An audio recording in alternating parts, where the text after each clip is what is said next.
The hospital room smelled like bleach and lilacs, the two scents Mama loved most and hated equally. The nurse had opened the window to let in a little of the Baton Rouge summer air, but the heat still clung to the walls like grief.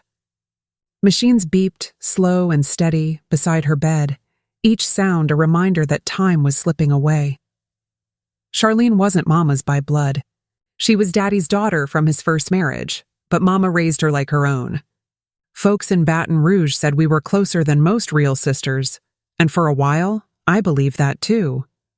Mama's hands had always been soft, even after years of scrubbing other people's floors. Now they were paper-thin, trembling as she reached for me. "Nettie," she whispered, her voice rasping like dried leaves. "You make me a promise."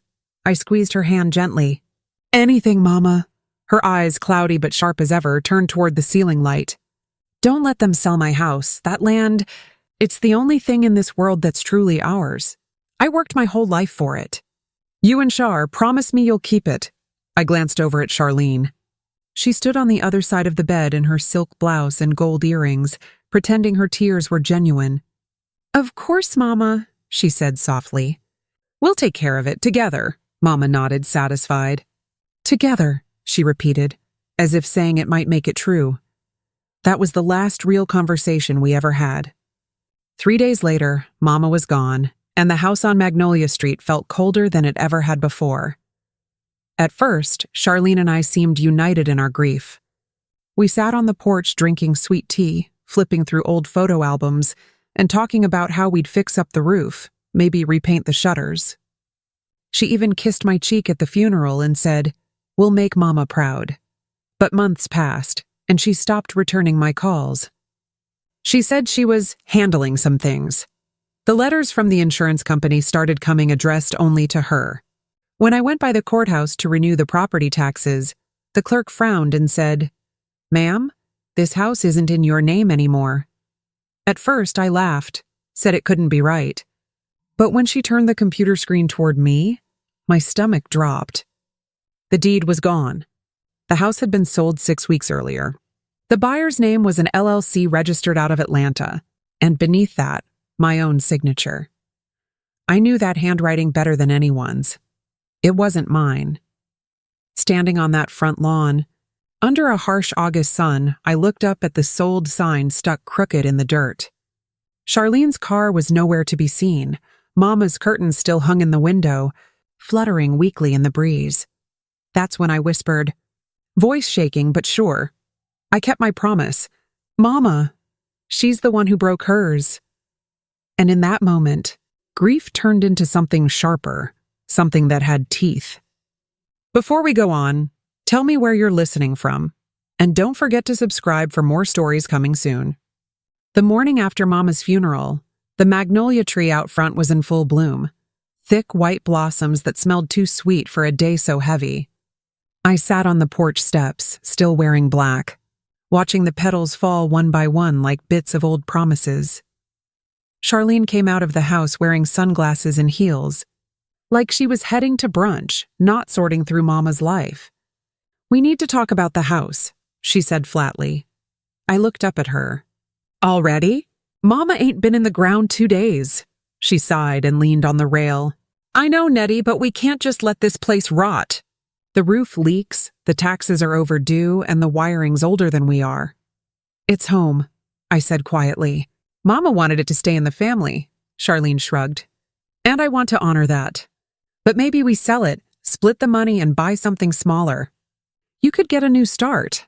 There it was, the first crack in her kindness. Charlene always had a way of dressing greed in silk and calling it practicality. "I don't need a new start," I said. I promised her I'd keep this house. She gave me that smile, the one that never reached her eyes. "You always did like playing saint. Fine, we'll talk later." She went inside, heels clicking across Mama's worn hardwood floors, and I felt a shiver crawl up my spine. The house had gone quiet, listening. As I looked out over the yard, I could almost hear Mama's voice on the wind. "Keep it together, Nettie. Don't let her turn this home into cash." I didn't know it then, but the war had already begun, and I was the only one fighting fair. 2 weeks after the funeral, I found myself sitting in a stuffy law office downtown, clutching my purse like it held the last piece of Mama's spirit. The air smelled like old paper and furniture polish. Attorney Harlan Jefferson, a balding man with soft eyes, adjusted his glasses and cleared his throat. "Mrs. Delaney's will is simple," he said. She left both her daughters joint ownership of the house on Magnolia Street, to be shared, maintained, or passed down together. Charlene crossed her legs, tapping her manicured nails on the desk. "So, either of us can make decisions about the property?" Harlan frowned slightly. "Legally, yes, but any sale would require both your signatures." I nodded, relieved. "Then that settles it. We'll keep the house," Charlene smiled thinly. "For now." Harlan looked between us, sensing tension. "Your mother also left a letter. She asked me to give it to you privately." He handed me a sealed envelope marked, "For Nettie's eyes only." Later that night, I opened it at the kitchen table under the yellow light of Mama's old lamp. Her handwriting danced across the paper, firm but fading. "Nettie, I trust you to guard what's ours. Charlene's got charm but no roots. Watch the papers. Watch your signature. Some folks don't wait for blessings, they take them." I pressed the letter to my chest. Mama had known. Somehow, she'd seen this coming.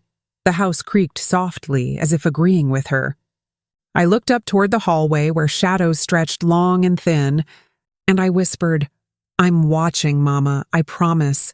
But even then, a chill slid down my spine, because I already knew Charlene never took advice that didn't profit her. By early spring, the house had started to feel different. The air was heavier, the lights flickered for no reason, and the old floorboards groaned like they were holding secrets. I told myself it was just grief. Houses miss people too, I figured. But deep down, I knew something else had shifted. Charlene had stopped coming by altogether. No more calls, no more check-ins. The last time I saw her was when she swung through to grab a few documents from Mama's desk. She'd been all perfume and politeness, like a stranger in her own home. "I'm just helping clear out some old files," she'd said, smiling that tight smile again. "You don't mind, do you?" I did mind, but I bit my tongue. "Long as you don't touch Mama's will papers," she laughed lightly, almost too easily. "Of course not, Nettie. I wouldn't dream of it." Still, something in her tone made my stomach twist. After she left, I checked the desk drawers. Everything seemed in place, but the folder that held the property documents felt lighter. The next morning, Ms. Geraldine from next door came by with her morning gossip and a basket of muffins. "Saw your sister loading boxes into her trunk last night," she said casually. "Looked like paperwork, heavy stuff. You know she's been talking to that real estate fella downtown?" I froze, the coffee mug trembling in my hands. "What fella?" "Name's Curtis Boyd. He buys up old houses. Flips them for developers." I smiled politely until Ms. Geraldine left, but my hands wouldn't stop shaking. I walked straight to Mama's desk, pulled open the drawer again, and this time, the folder was gone completely. Charlene had married slick-talking Derek Davenport 2 years back, and she wore his last name the way she wore her jewelry, only when it sparkled for her. Folks said Derek had a hand in her business decisions. I'd started to believe it. That was the first time I felt the betrayal breathing through the walls, and it was only just beginning to speak. That night, I tore through every drawer, every box, every inch of Mama's old roll-top desk. I even pulled up the rug beneath it, where she used to hide Christmas money in a coffee can. But the folder with the house deed and co-ownership agreement was gone. I sat back on the floor, breathing hard, staring at the empty drawer. "No, no, no," I whispered. "Mama, tell me I'm just forgetting where I put it." But I wasn't.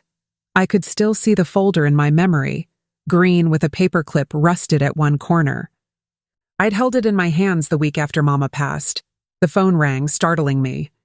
It was Charlene. Her voice was smooth as syrup. "Natty, I've been thinking. Maybe it's time we start looking for buyers before property values dip." I froze. "You mean Mama's house? I thought we agreed." "Oh, come on, Nettie. You can't live in that old place forever." We'll split the money 50-50. It's what she would have wanted. My grip on the phone tightened. Mama didn't want that. She wanted us to keep it. There was a long pause on the other end. Then Charlene's tone cooled. You've always been sentimental, but this is business. The line went dead. I sat there, the dial tone humming in my ear, heart pounding. I didn't have proof yet, but I could feel her hand in it. The missing papers. The sudden calls, the smooth talk about business. Outside, a summer storm began rolling over Baton Rouge, thunder rattling the windows. Lightning flashed across the magnolia tree, and for just a second, it looked like Mama's shadow was standing beneath it. I whispered, Don't worry. Mama, I see her now. And I meant it. The storm had passed by morning. But the air in the house still felt charged, like lightning had gotten trapped inside the walls. I brewed a pot of chicory coffee and sat at the kitchen table, staring at the magnolia leaves scattered across the porch. Something told me to check the desk again, even though I'd already turned it upside down. When I pulled the middle drawer all the way out, a small envelope slipped from the back panel and fell to the floor. It was yellowed at the edges, sealed with old-fashioned wax.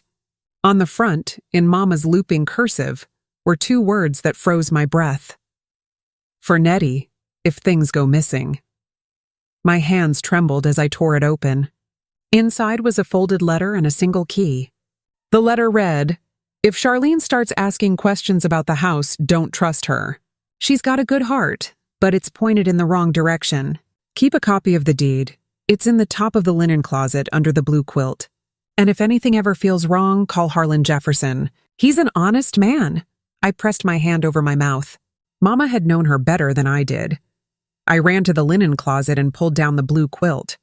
Sure enough, taped beneath it was another folder, worn but intact. Inside was a certified copy of the house deed and both our names printed clearly. Relief hit me first, then fury. Because if this was the copy, it meant Charlene had stolen the original. I sat down hard on the hallway floor, clutching that folder to my chest. Mama, I whispered, you were still protecting us, even from each other. The next morning, I drove into town with Mama's letter still folded in my purse, the paper warm from my hand. I parked outside Bayou Realty and Holdings, the same office Miss Geraldine had whispered about. The front windows gleamed too bright for a place built on secrets. Inside, the receptionist smiled politely. Mr. Boyd just stepped out, she said. You can leave a message? No need, I replied, scanning the stack of business cards on the counter. Curtis Boyd, senior property consultant. His name was embossed in gold, flashy as a preacher's cufflinks. I took one. When I got home, I set that card on the kitchen table beside the deed copy Mama had hidden. My pulse quickened as I noticed something scrawled faintly on the back. 2 initials, written in neat black pen, C.D. Charlene Delaney. My chest tightened. It wasn't just suspicion anymore. It was confirmation. That night, I sat on the porch with a flashlight, flipping through Mama's old phone book. And there it was, Curtis Boyd, business personal line. I dialed the number before fear could stop me. He answered smooth as butter. Boyd speaking. This is Nettie Delaney, I said evenly. I believe my sister's been talking to you about our property. A pause. Then a low, measured voice. Mrs. Delaney, you should speak to your sister directly. My clients value privacy. Then maybe you should value the law, I said, and hung up. Lightning flickered again beyond the magnolia tree. I could almost feel Mama in that wind. Firm, unyielding. Charlene wasn't just circling greed anymore. She was already cashing it in, and she had no idea I was coming for her next. A week later, a brown envelope arrived in the mail. The return address read Parish Clerk of Court's office. I hadn't requested anything, but my name was written in bold marker. My heart thudded as I opened it. Inside were photocopies of legal documents, sale paperwork for 112 Magnolia Street. The buyer, Bayou Realty and Holdings, LLC. Seller, Charlene Delaney and Nettie Delaney.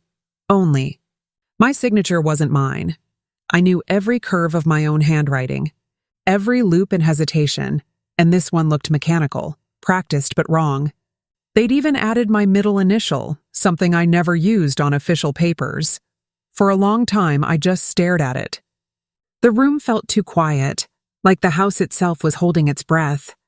Then fury hit me in waves, cold first, then burning hot. I grabbed my purse and drove straight to Attorney Harlan Jefferson's office.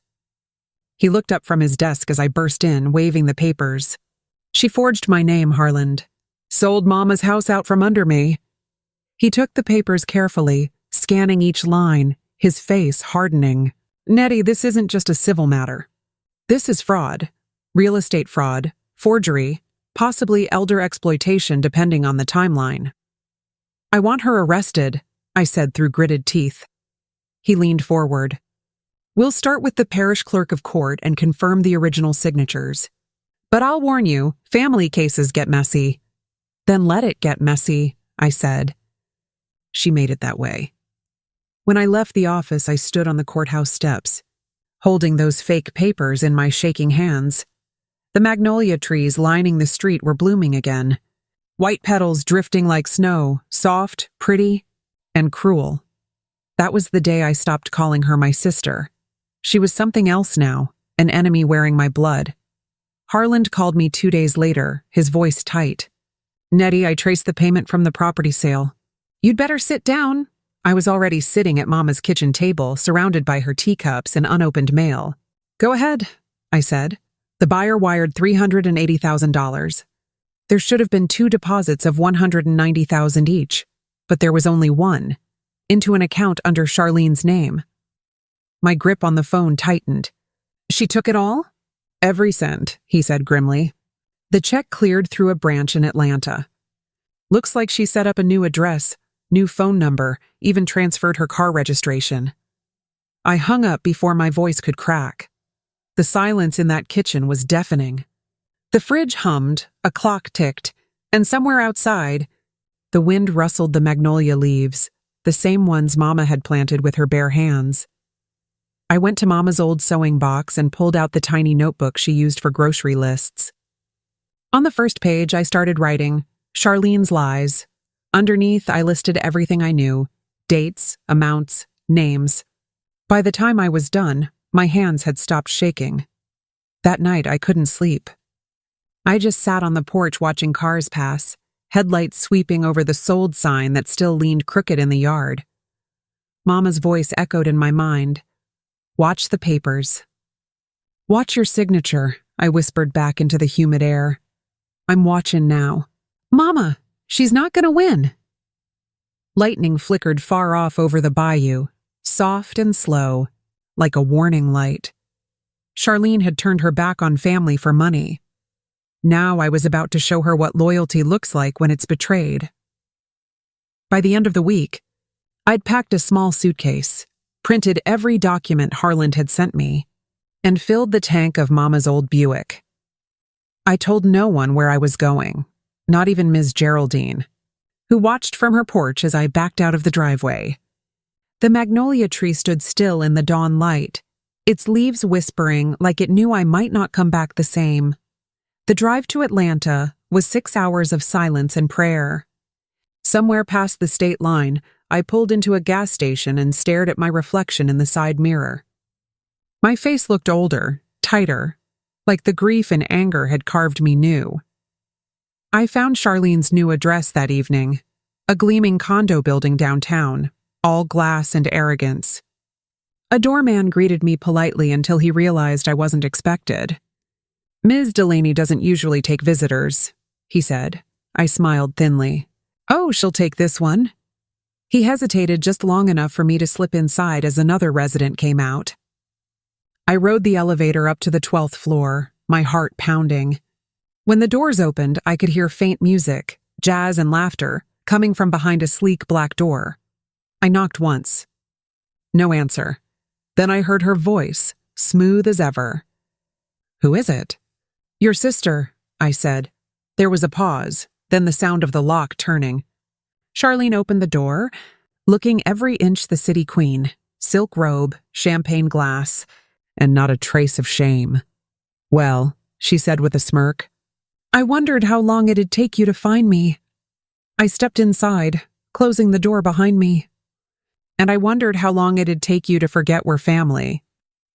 The air inside Charlene's condo smelled like expensive perfume and guilt. She'd been trying on Derek Davenport's last name the way she tried on jewelry, when it suited her. Everything gleamed. Marble countertops, velvet curtains, gold accents, the kind of place built on money that never came honest. Charlene poured herself another glass of champagne, pretending my presence didn't rattle her. You drove all this way to scold me? You could have just sent a postcard. I took a slow breath, steadying my voice. You forged my name. You stole Mama's house, the one thing she begged us to protect. She turned, eyes flashing. That house was a burden, Nettie. Old, falling apart, sitting on land that wasn't worth the taxes. I made something out of it. You should be thanking me. Thanking you? I stepped closer.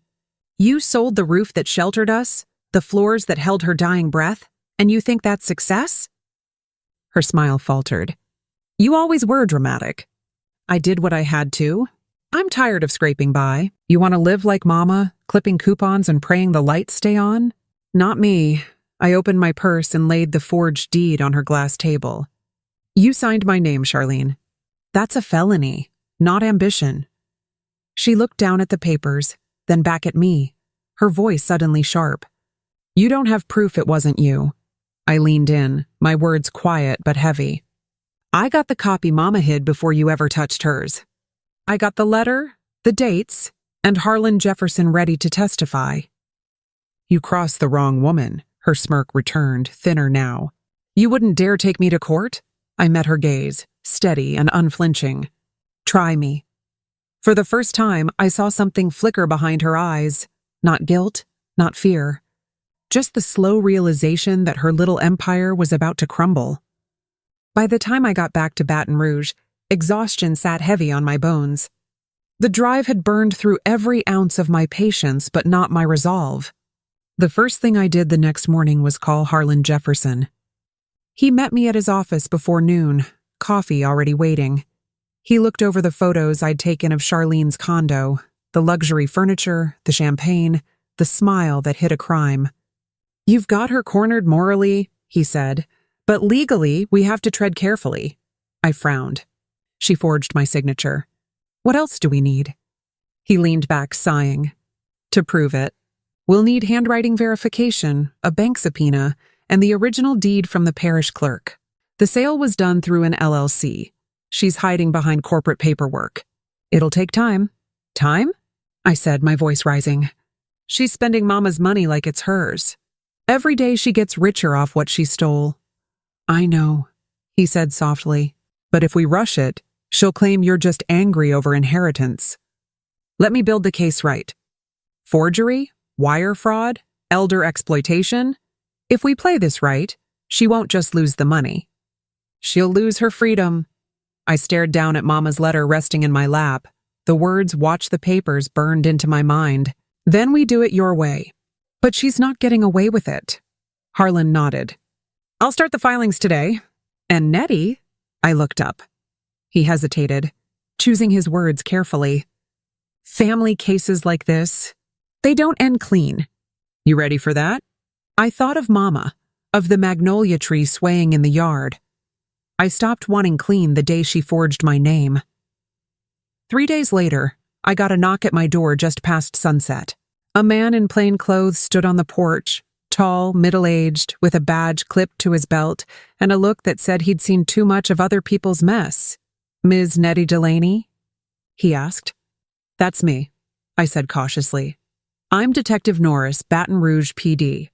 Your lawyer, Mr. Jefferson, requested we open an investigation into possible real estate fraud. Mind if I come in? The word fraud hung in the air like smoke. I stepped aside. Please. He sat at the kitchen table, the same one Mama had polished every Sunday morning. I set out coffee and the folder of documents I'd been guarding like scripture. Tell me everything, he said. I did. From Mama's last days to the forged deed to the trip to Atlanta. He listened without interrupting, taking notes in a small pad. When I handed him the sale papers, he whistled low. Well, I'll be damned. That's a good imitation of your signature, but not perfect. Forensics can confirm it wasn't you. Then what happens? I asked. If it's forged, we'll issue a warrant. Might take weeks, maybe months. But if she moved the money across state lines, the feds could step in too. Feds? I repeated. You mean wire fraud, interstate theft? Big stuff. He closed the folder and met my eyes. Ms. Delaney, I'll be honest. This could tear your family apart. You sure you want to go through with it? I thought of Charlene's smirk in that fancy condo, her words dripping with pride. Detective, I said quietly, my family's already torn. I'm just gathering the pieces that matter, he nodded. Then we'll get started. Sunday morning came heavy with humidity and judgment. I hadn't been to St. Matthew's in weeks, not since the whole town started whispering about the Delaney girls fighting over their mama's house. But something in me needed the quiet of the pews, even if the piece came laced with gossip. When I walked in, the murmurs started, soft, polite, like bees behind lace. That's Nettie, someone whispered. The one suing her own sister. I kept my chin high, clutching my Bible like it could shield me. Miss Geraldine scooted over to make room. You ignore them, she murmured. They'd sue their own mamas for a casserole recipe. Pastor Haywood's sermon was on truth and consequence. My stomach twisted when he said, Sometimes the devil doesn't knock. He shares your last name. A few heads turned my way, and I felt my skin prickle. After service, Deacon Wells stopped me near the vestibule. Heard the sheriff's been sniffing around about that house, he said, lowering his voice. That true? Sure is, I replied. Turns out my sister thought forgery was a family hobby. He blinked, unsure if I was joking. I wasn't. As I walked out, Ms. Addie, one of Mama's oldest friends, caught my arm. Your mama always said you were the steady one, she whispered. Don't let that girl shake your spirit. Dirty money don't stay clean long, I nodded. But her words stayed with me as I stepped into the sunlight. Charlene might have taken Mama's house, but she'd also taken something else. Her place in this community. And if there was one thing harder to get back than stolen money, it was a clean name in a small southern town. I was determined to reclaim both. The call came late on a Wednesday night, just as the crickets started their chorus outside my window. My phone lit up with an unfamiliar Georgia number. I almost ignored it, until instinct told me not to. Ms. Delaney? The voice was sharp, professional, female. This is Detective Yvonne Porter with the Atlanta Financial Crimes Division. We're contacting you about a report filed by Detective Norris in Baton Rouge. I sat up straight in bed. Yes, ma'am. I've been waiting to hear from somebody. We've traced the proceeds from a recent property sale, she said. Funds were wired to an Atlanta-based account under the name Charlene Investments, LLC. Does that ring a bell? It was my sister's first name. I almost laughed, bitter, hollow. That's her. She used my signature to sell our mother's house. Detective Porter's tone stayed steady, but I could hear a flicker of disgust. We've also found multiple withdrawals. Cash, jewelry purchases, luxury expenses. Your sister's living high, but it's all on shaky ground. I exhaled slowly. So what happens now? We'll be coordinating with Louisiana authorities. If the forgery holds up in forensics, she's facing felony charges in both states. My heart should have lifted, but it didn't. The thought of Charlene, my sister, being led away in handcuffs hit me harder than I expected. Detective Porter must have sensed it. You're doing the right thing, Ms. Delaney. People think family makes you blind, but sometimes it's the only reason you ever see the truth. When the call ended, I sat in the dark for a long time, staring at Mama's old photograph on the nightstand. I whispered to her picture, voice shaking but sure. I'm seeing it now. Mama, every last bit. By the next Sunday, word had spread faster than a summer storm. Cousins who hadn't called in years suddenly wanted to talk. Aunt Vernell was the first to show up at my door, big church hat, louder opinions. Behind her came Uncle Ray and two cousins from Mama's side. I knew what this was before anyone spoke. Lord, y'all forming a tribunal now? I muttered, stepping aside. Aunt Vernell didn't waste a second. Nettie, baby, we all know Charlene did wrong, but taking this to the police? That's family business. You can't drag blood into court. Blood? I snapped. She sold Mama's house behind my back. Forged my name. That ain't blood, that's betrayal. Uncle Ray, always the peacemaker, raised his hands. Now look, maybe she made a mistake. But prison? That's a heavy price. Maybe y'all can settle this quiet. I crossed my arms. Quiet's how she got away with it this long. My cousin Pauline chimed in. You think Mama would want her daughters fightin' in court? That stopped me cold. Mama. I thought of her soft voice, the way she'd say, Girls, you're all each other's got. For a moment, my anger wavered. Then I remembered the nursing home, the forged documents, the condo full of things bought with stolen love. I promised Mama I'd protect what she built, I said softly. If that means protecting it from Charlene, then so be it. Aunt Vernell sighed, shaking her head. You're gonna make enemies in your own bloodline, child. I met her gaze without flinching. Then I'll sleep sound knowing they ain't in my blood anymore. The room went quiet.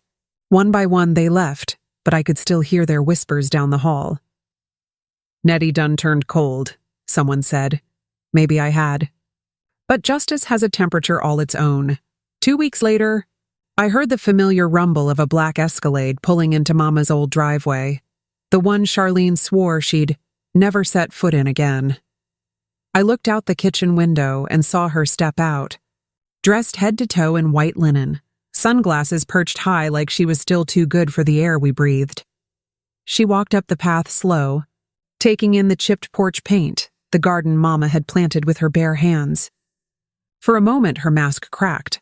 A flicker of something like regret crossed her face, but it vanished quick as lightning.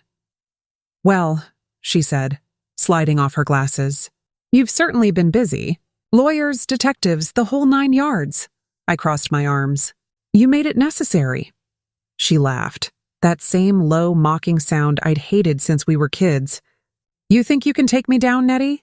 You always had that holier-than-thou thing, but you don't have the stomach for real fights. Forgery's not a fight, Charlene. It's a crime. She stepped closer, her perfume thick and sharp. You're not going to win this. You'll run out of money long before I run out of charm. Men like your fancy lawyer? They bend when I smile. I almost pitied her, still thinking beauty could buy her redemption. Not this time, I said evenly. The bank records are public now, and the forensics came back yesterday. For the first time, I saw fear flicker behind her eyes. What? She whispered. Your signature, I said, voice calm but cold. You didn't forge mine well enough. Her jaw tightened. You think you've beaten me?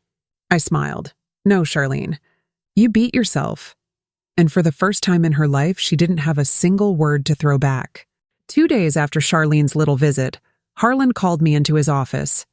His tone on the phone had been clipped, professional, but when I arrived, there was something like satisfaction flickering in his eyes. He gestured for me to sit and slid a folder across the desk. Remember that LLC in Atlanta? Charlene Investments? Yeah, I said cautiously. Well, turns out that wasn't the only one. We found another account, opened under a shell company using your mama's maiden name. Guess who the authorized user was? I didn't answer. I already knew. Your sister moved $180,000 from the house sale into that account before she started spending the rest. Jewelry, travel, luxury rentals, but this one she kept quiet, hidden in a private banking branch off Peachtree Street. My stomach turned. So that's where the real money went. Harlan nodded. And it's still there, frozen now, under federal investigation. Once the wire fraud case finalizes, it'll revert to the estate, meaning it's yours. For a moment, I couldn't speak. The idea of justice felt heavier than I'd imagined. She always thought she was smarter than everyone, I murmured. Even Mama. Smart don't mean wise, Harlan said softly. Your sister built her house on sand. You just brought the tide. He leaned back, studying me. You understand, once the feds file their motion, this becomes national. People will talk. Papers will print it. I looked out his window, watching the slow traffic drift past. "Let them," I said. "Mama used to say sunlight's the best disinfectant." Harlan smiled faintly. "Your mama was right." As I stood to leave, a strange calm settled over me. The storm hadn't passed yet, but for the first time, I could see the horizon. That night, I couldn't sleep. The house was quiet, except for the creak of old floorboards and the hum of the ceiling fan turning lazy circles. My thoughts kept drifting back to Mama. Her laugh, her steady hands, her faith that somehow never broke even when her body did. Around midnight, I found myself in her old room. Dust had gathered on everything since she passed, but the air still carried her scent, lavender and starch. On her nightstand sat the family Bible, thick and worn, its leather cover cracked like old skin. I opened it, half expecting her voice to come drifting out.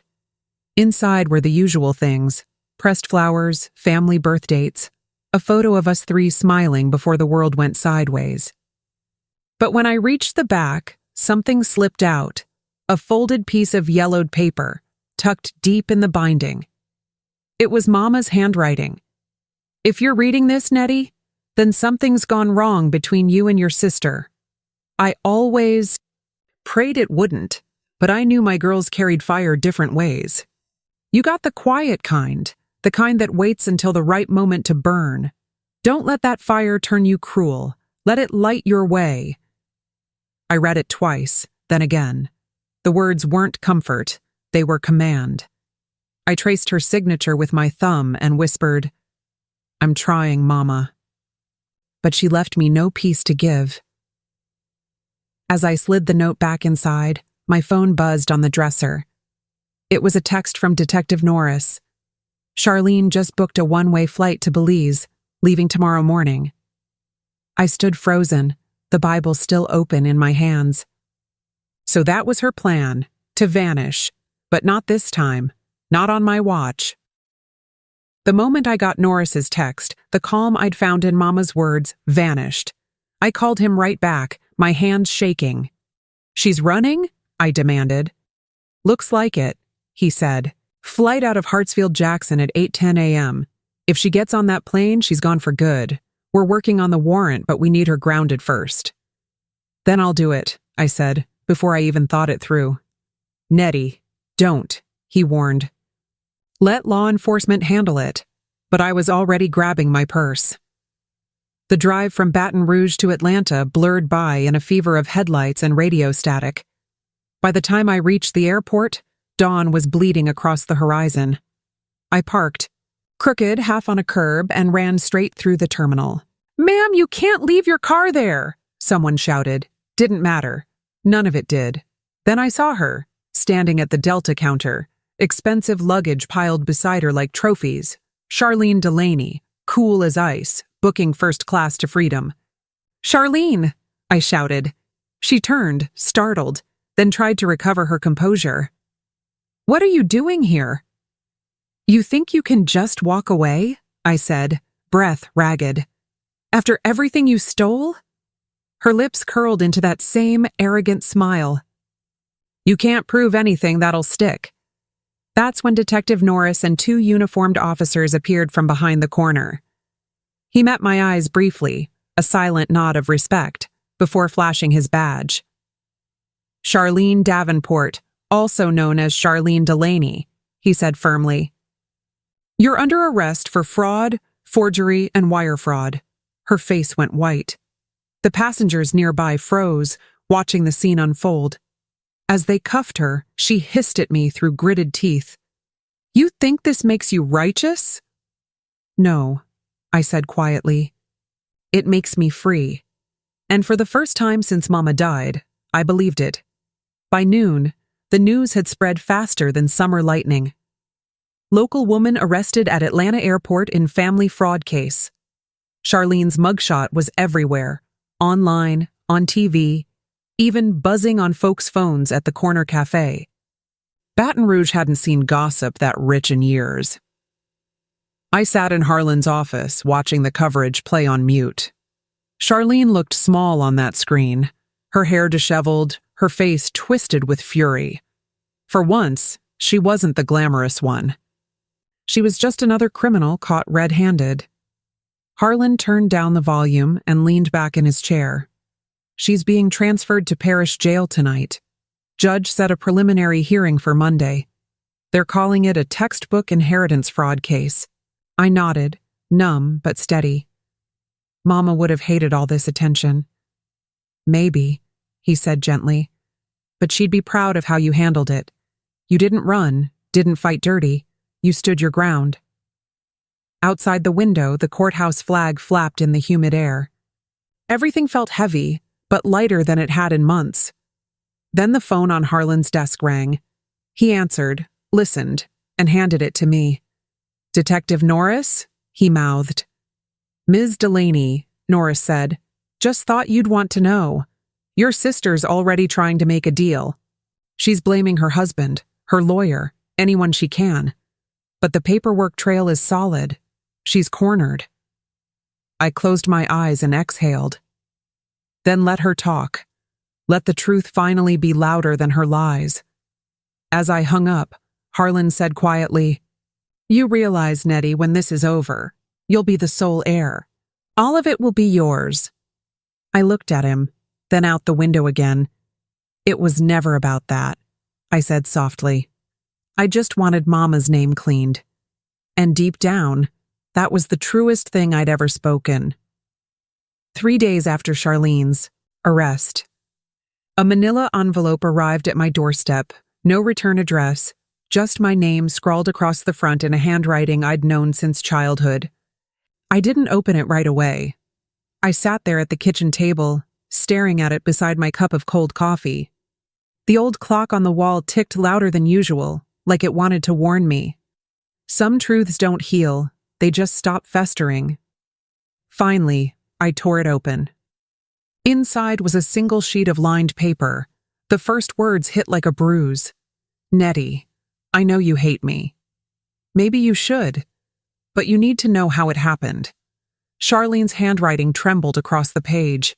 She blamed Derek, said he'd convinced her that Mama's will was unfair, that I'd wasted my life caring for her, while she, the successful one, deserved more.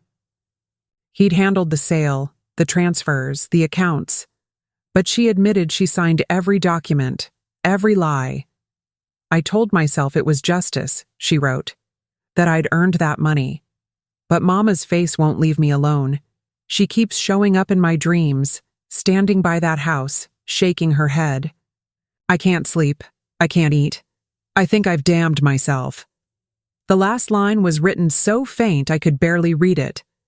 Tell her I'm sorry. I folded the letter carefully and slipped it into Mama's Bible, right beside her note about fire and forgiveness. Then I whispered into the quiet room, She already knows. But I wasn't sure if I meant Mama or Charlene herself. Outside, the rain began to fall, slow and steady, washing the dust off everything it touched. And for the first time, I didn't feel angry, just tired. Monday morning came heavy with humidity and nerves. The courthouse smelled of old wood, paper, and people holding their breath. Baton Rouge had turned the Delaney sisters' trial into a local spectacle. Reporters lined the steps, cameras flashing like summer lightning. I walked in wearing Mama's pearl brooch, the same one she wore to church every Easter. Harlan walked beside me, briefcase in hand, calm as a river before dawn. Inside, Charlene sat at the defense table. Even in her beige jail uniform she carried, herself like a woman still clinging to the last scraps of dignity. Her hair was perfectly brushed, her nails still polished, but her eyes, those sharp, judgmental eyes, looked hollow. When the judge entered, everyone rose. My heart pounded so hard I thought it might echo off the marble walls. The prosecutor laid out the case piece by piece, the fraudulent sale, the forged documents, the secret accounts, the attempt to flee. Every time Charlene's name was mentioned, whispers rippled through the gallery. By then, it wasn't rumor anymore. Derek was in it up to his cufflinks.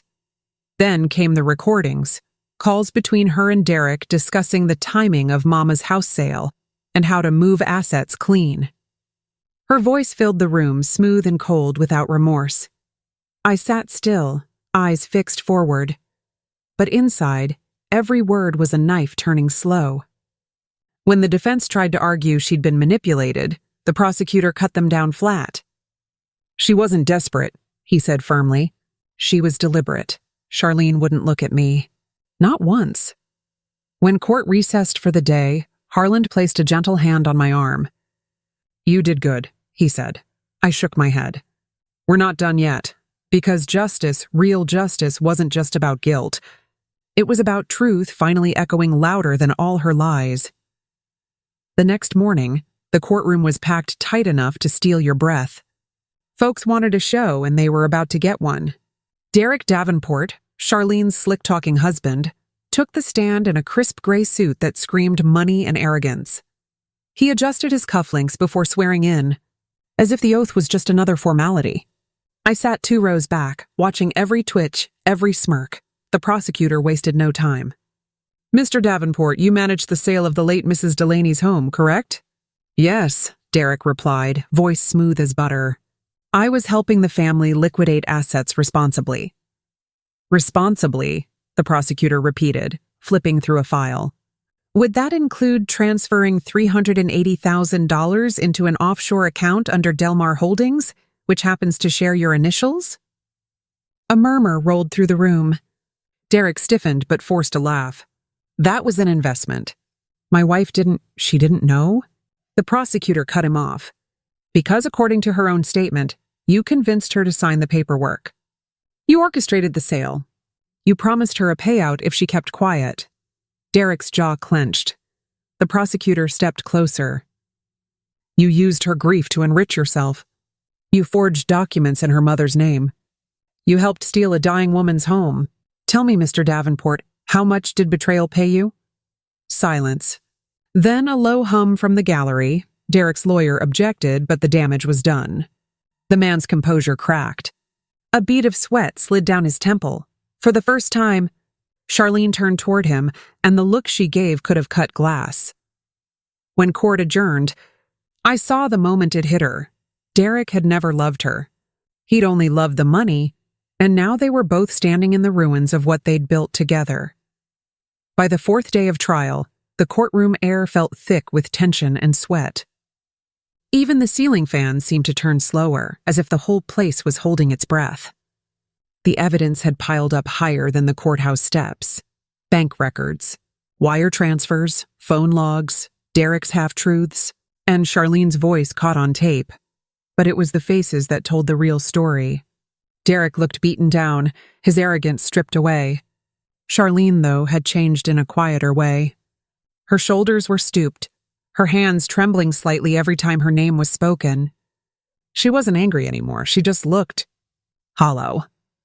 Harland leaned toward me and whispered, "Jury's not going to take long once this hits deliberation. They've seen enough." Still, I couldn't relax. Every time the judge's gavel hit, I jumped a little, waiting for the part where it might all fall apart. I'd seen too many people slip through cracks that shouldn't have existed. When the prosecutor gave his closing argument, his voice carried through the courtroom like a sermon. "This isn't just about money," he said, pacing before the jury. "This is about trust, a mother's dying wish, violated by her own daughter. Betrayal doesn't need knives or guns. Sometimes it signs papers and calls itself family." The words sank into me like stones. When it was over, the judge dismissed the court for deliberation. Everyone stood, stretching, whispering, filing out into the heavy Louisiana heat. As I stepped outside, a light drizzle began to fall, not enough to soak you, just enough to feel like the sky was washing something away. I tilted my face toward it and whispered, "Mama, it's almost done." And for the first time, I felt like maybe she was listening. When the jury filed back into the courtroom, time seemed to slow. The foreman's face gave nothing away, blank, unreadable, like stone. Charlene sat stiff beside her lawyer, chin lifted, but her hands betrayed her, fingers twitching against the table. Judge Howell's voice was low and steady. Madam Foreperson, has the jury reached a verdict? Yes, Your Honor. A hush fell so deep you could have heard a paper drop. In the matter of the state of Louisiana versus Charlene Delaney, we find the defendant guilty on all counts: fraud, forgery, and theft of estate assets. The words landed like a thunderclap. Charlene didn't flinch. Not at first. But as the murmurs rippled through the courtroom, her composure cracked. Her lips trembled, eyes glistening. Derek dropped his head, whispering something to his attorney, but the sheriff was already moving toward him too. Another warrant.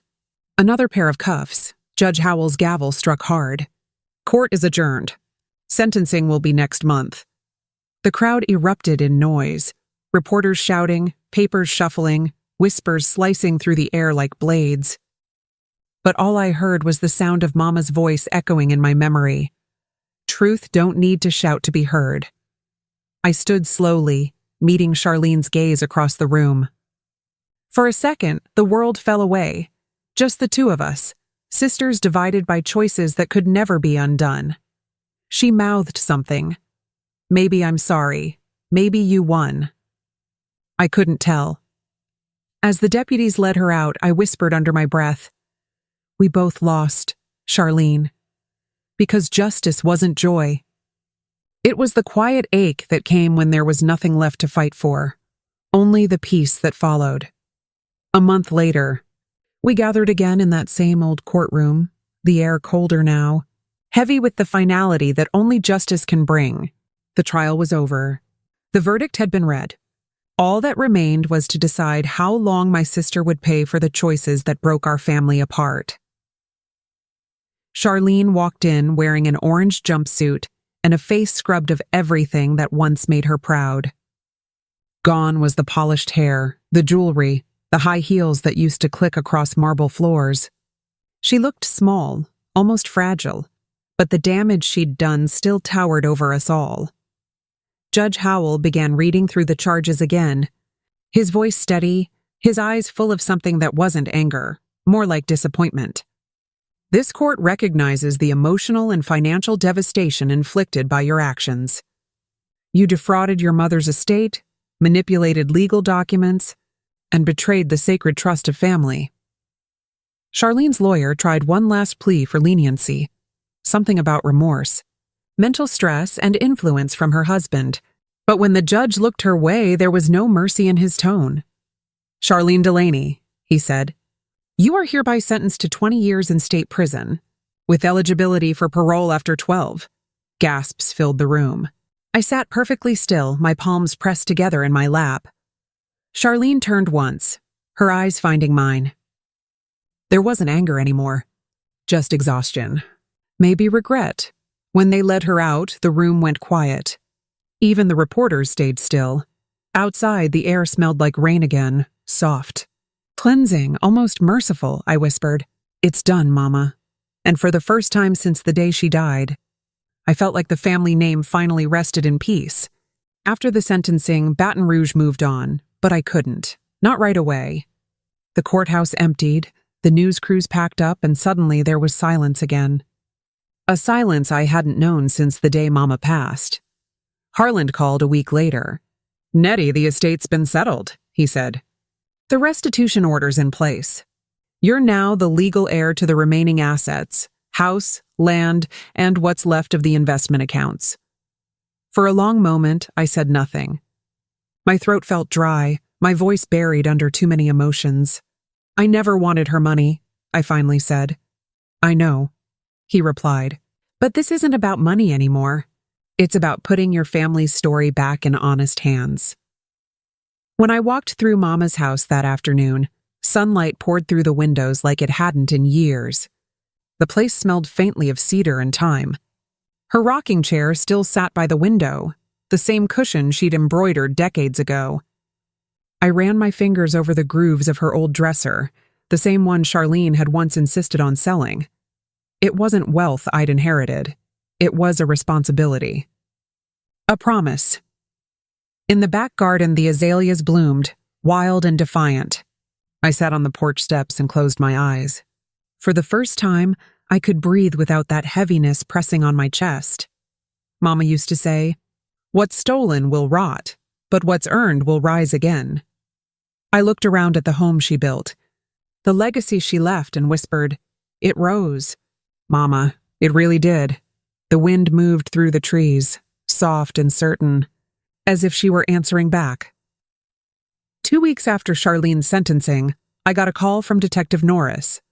His voice was steady, but I could tell something had changed. Nettie, he said, you might want to sit down for this.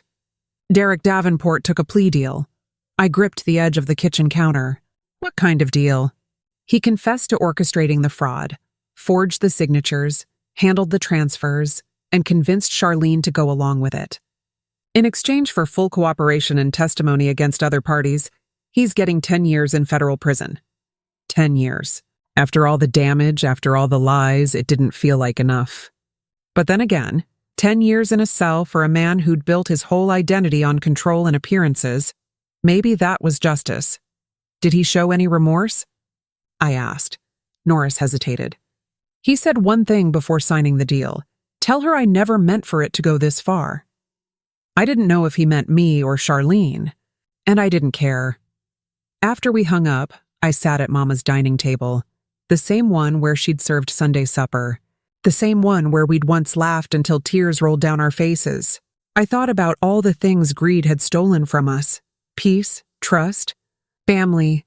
Then I thought about what it couldn't take: truth.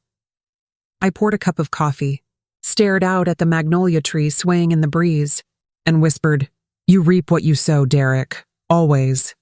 Somewhere deep inside, I hoped Charlene would finally understand that too. Because prison bars can't change a heart, only truth and time can. A month after the sentencing, I received an official-looking envelope from the parish clerk's office, notice of a property auction. My heart stopped for a second, thinking maybe there'd been another oversight, another betrayal reaching up from the past. But when I opened it, my fear turned to relief. It was a clerical formality, one last remnant of Charlene's chaos. The parish sheriff's office had scheduled Mama's house for public sale months earlier under the fraudulent transfer, and now they were canceling it. Harland called soon after. The auction's nullified. The title's clean, Nettie. It's all yours now, free and clear. For the first time, those words didn't feel like a burden. I drove out to the house that same evening, the sky painted in soft amber light. The auction pending sign still leaned crooked by the mailbox. I pulled it out, snapped it clean in half, and tossed it into the garbage bin. No one was selling Mama's house ever again. Inside, I started packing away the leftover clutter, the boxes Charlene had abandoned when she emptied Mama's accounts. Receipts, contracts, a few scattered photos. Beneath one of them, I found a half-burned candle. Lavender, Mama's favorite scent. I lit it and set it on the kitchen table. The flickering glow filled the house with something that felt like forgiveness. Standing there, I whispered, This home's been through enough. Mama, it's time it knows peace again. Outside, the magnolia tree swayed in the evening air, petals scattering across the porch like blessings. I didn't know what came next, only that I'd earned the right to choose it. And this time, no one was taking that away. 3 months after the sentencing, the first letter came. It was postmarked from the Louisiana Correctional Institute for Women, LCIW. I almost didn't open it. I'd told myself there was nothing left for Charlene and me to say, but curiosity is a stubborn ghost. The envelope was thin, the handwriting jagged and uneven. Inside, her words ran across the page in streaks of regret. Nettie, I know you don't owe me anything, least of all your forgiveness. But I see things clearer now. Prison strips you down, not just your freedom, but your excuses. I thought I was taking control of my life, but all I did was destroy it. I can't sleep without hearing Mama's voice. I keep remembering her last day, how you held her hand, and I made excuses not to come. I stopped reading there for a moment, the tears threatening but not falling. Then I read on. I don't ask you to visit. I just needed to say it plain. I'm sorry. For everything. If you can, tell Mama I finally understand what she meant when she said, The truth don't bend for nobody. I folded the letter and set it on the kitchen table beside Mama's Bible, under the same lavender candle I'd lit weeks before. Forgiveness wasn't a gift I could give overnight, maybe not ever. But I realized for the first time that anger wasn't the same as strength. Sometimes the strongest thing you can do is put the pain down and let it stop owning you. That night, I lit another candle, not for Charlene's release, but for her peace. Maybe that was enough. Spring came early that year, warm and golden, like the world was finally exhaling. I spent my mornings at Mama's house, repainting the shutters, fixing the porch swing, and planting new flowers along the walk. It wasn't about the property value. It was about resurrection. The neighbors started stopping by again. Miss Claudette from across the street brought a peach cobbler and said softly, "It's good to see life back in this place." I smiled, not trusting my voice enough to speak. Inside, I turned Mama's old sewing room into a memorial library. Framed photos lined the shelves, Mama in her Sunday hat, Charlene and me as girls in matching Easter dresses, Daddy holding us both. I donated half the recovered funds to the Baton Rouge Senior Housing Fund in Mama's name. The other half went towards scholarships for nursing students who specialized in elder care. Mama always said, "If you've been blessed, don't hoard it, plant it." Harlan came by one afternoon to drop off final paperwork. "You've done something special here, Nettie," he said, walking through the brightened living room. "You could have sold it all, moved away. But you stayed," I smiled faintly. "Some roots aren't meant to be pulled up, Harlan. They just needed tending." When he left, I stood in the doorway, watching the sunlight stretch across the wooden floors. For the first time in years, the house felt full, not of ghosts or grief, but of peace. I whispered, "Mama, your name's clean now, and your home's alive again." A warm breeze drifted through the window, carrying the faint scent of jasmine, Mama's favorite. I took that as her answer. That summer, the Baton Rouge Senior Housing Fund invited me to their annual gala, the first one to be held since the foundation received Mama's endowment. I hadn't planned on going, but Harlan insisted. "Nettie, this ain't about spotlight," he said with that lawyer's grin. "It's about legacy." So I went. The hotel ballroom shimmered with gold light and soft jazz. Tables were dressed in white linen, and the scent of magnolias drifted through the air. My name was printed on the program right under the words, "In loving memory of Eloise Delaney." When they called me to the stage, I felt my hands tremble. I wasn't used to microphones or cameras. But when I looked out at the faces, families, caregivers, elders who'd once struggled to keep roofs over their heads, the words came easy. "My mama believed that no one should grow old feeling forgotten," I began. "She built her life around care, not comfort. Around giving, not taking. What happened to her home nearly broke me, but it also reminded me what she stood for. That love is the only inheritance that never loses value." There was silence for a heartbeat, then soft applause that grew into something warm and steady. Afterward, a young nursing student came up to me, tears in her eyes. "Ms. Delaney," she said, "your story is why I want to work with families like yours." I hugged her, realizing that maybe Mama's story, our story, had found new purpose beyond the pain. When I stepped outside into the Louisiana night, fireflies blinked along the hedges. I looked up at the stars and whispered, "You made it to the party, Mama." The wind rustled softly in reply. 5 years passed before I heard her name again in any official setting. The letter came from the Louisiana Parole Board, notifying me that Charlene Delaney was eligible for early release due to good behavior and completion of rehabilitation programs. I sat in silence for a long time after reading it, the paper trembling slightly in my hands. Part of me wanted to ignore it, to let the system decide without me. But another part, the one Mama raised to face things straight, knew I had to go. The hearing was quiet, small, just a few board members, a clerk, and the echoes of all our past mistakes. Charlene entered in a plain blue prison uniform, her hair streaked gray, her posture bowed. Time had softened her edges, but deepened the lines around her eyes. When they asked if I wanted to make a statement, I stood. "My sister did a terrible thing," I said slowly. "She stole from our mother, from me, and from herself. But punishment ain't the same as peace. Only truth brings that. I don't hate her anymore, but forgiveness don't mean forgetting. It means I'm done carrying what she gave me." Charlene lifted her head for the first time, her eyes wet. "Nettie, I don't expect anything. Just thank you for showing up." The board took 10 minutes to decide. Parole denied. As I left, I turned once, meeting her gaze through the glass. She smiled faintly, not bitter this time, just resigned. Walking out into the Louisiana sun, I whispered, "We're both free now, just in different ways." And I meant every word.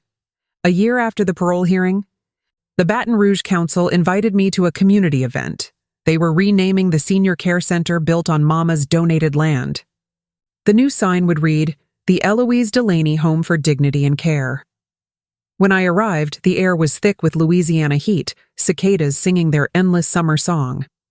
The courtyard was full of faces, families, volunteers, nurses, city officials.